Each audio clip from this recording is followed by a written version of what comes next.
Продолжува и битката за правата на македонското малцинство во Бугарија и покрај пораките од Советот на Европа директно од комесарот за човекови права Томас Хамерберг дека одлуките на Судот за човекови права мораат да се почитуваат, бугарските власти натаму не го регистрираат Омој Илинден Пирин. Комесарот за човекови права Томас Хаменберг уште еднаш апелира Бугарија да ја почитува организацијата на македонското малцинство и да дозволи регистрација на Омо Илинден Пирин. Ова прашање беше повторно актуализирано во парламентарното собрание на Советот на Европа пред една недела. Пратениците се согласија дека ситуацијата е чиста и дека бугарските власти мора да ја почитуваат одлуката на Европскиот суд за човекови права. Но властите во Бугарија очигледно не сакаат тоа да го направат и се още користат средствата кои стојат на располагање за да одговлекуваат и ако може да најдат начин да не е исполнен пресудот.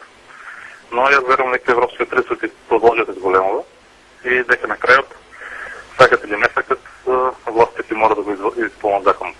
Судот во 2005-та донесе одлука дека Бугарија го прекршила членот 11 од Конвенцијата за човекови права и дека Омо Илинден има право да се регистрира како партија и рамноправно да учествува на изборите.